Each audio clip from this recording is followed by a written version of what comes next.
Jai Hind cadets, today we will discuss the rational numbers. You are aware about the rational numbers and you are studying this rational number from class 6 also. And for entrance exam also you prepared this concept. Now this chapter in class 7th. Now again you have to recall the basic concept of rational numbers. Now in this chapter we will firstly discuss the definition of rational number. Earlier also in class 6 I told you the definition of rational number is divided in three parts.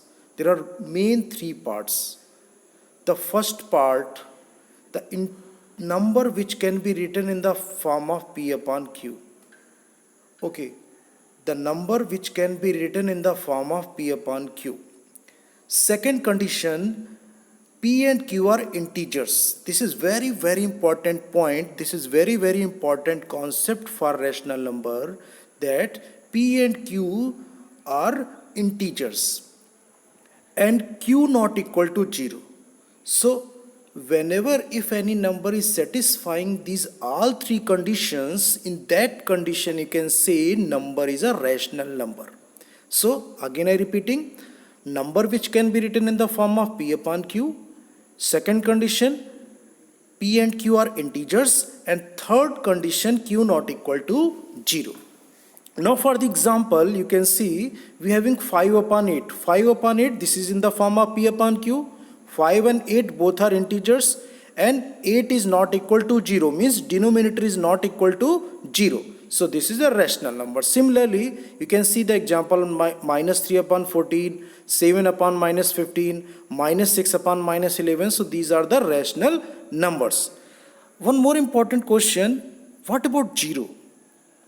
See cadets, 0 is also rational number because 0 is satisfying these all three conditions. First condition, you can write 0 as 0 upon 1. So 0 upon 1 in the form of P upon Q. Second condition, 0 and 1, P and Q, it means 0 and 1 both are in integers. And the third condition, you can see in 0 upon 1 denominator is not 0. So it means 0 is satisfying all three conditions of rational numbers. So 0 is also rational number. Now the properties of rational number. Closure property, you are aware about the closure property because from 6 in the every year in the first chapter of maths is related to number system. In class 6, 7, 8, in 9th also you will see the concept of number system, 10th also. So these properties are very common and you are aware, I am 100% sure. Closure property, associate property, distributive log, additive inverse, multiplicative inverse. So I think you have no doubt. If you have any doubt, you can share with me. In the classes also we are discussing these things. Now the closure property, just go through it. Rational numbers are closed under addition, that is for any two rational numbers a and b, a plus b is also a rational number. So it means if you are adding two rational number, then you will get rational number. So this is the closure property. Now rational numbers are closed under multiplication also, that is for any two rational numbers a and b, in that condition a into b is also a rational number. So multiplication is also closed under closure property. Now the commutative property, same thing in addition. Rational numbers can be added in any order. Therefore addition is commutative for rational number. For the example, we are having minus 3 upon 8 plus 1 upon 7. And same answer you will get for 1 upon 7 plus minus 3 upon 8. Similarly, you can see some examples. So there will be no change. Okay, if you add, you are changing the sequence, there will be no change.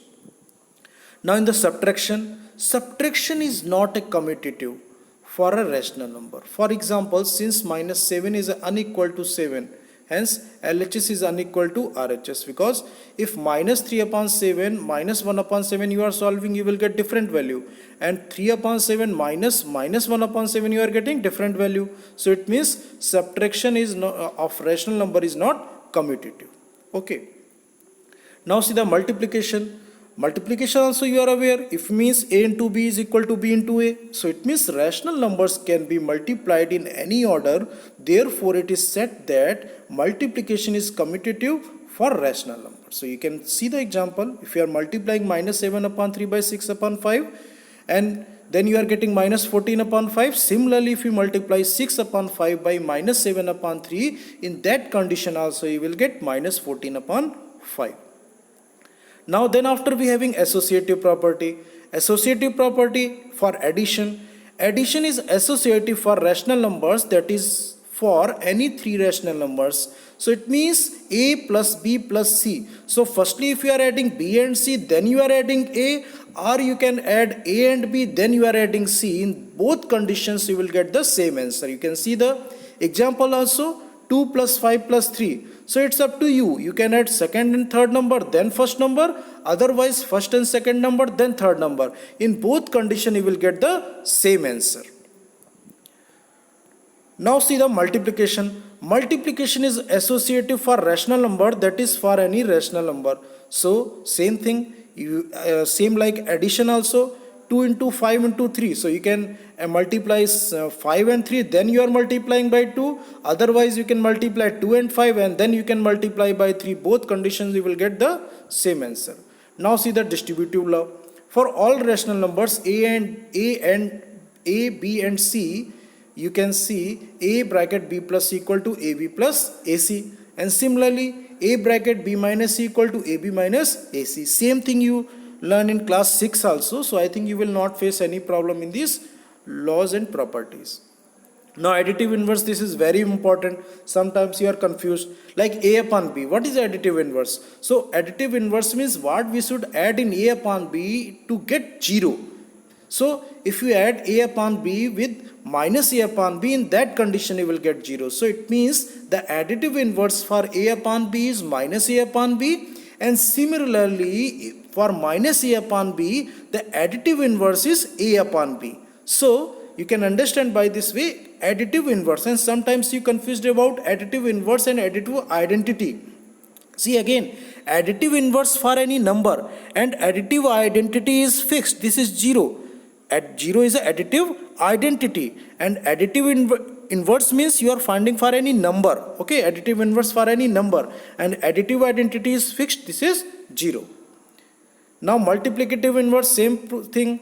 What if suppose that we having a upon b, so what we should multiply in a upon b to get 1. So it means if you multiply a upon b by b upon a, then you will get 1. So this is the multiplicative inverse.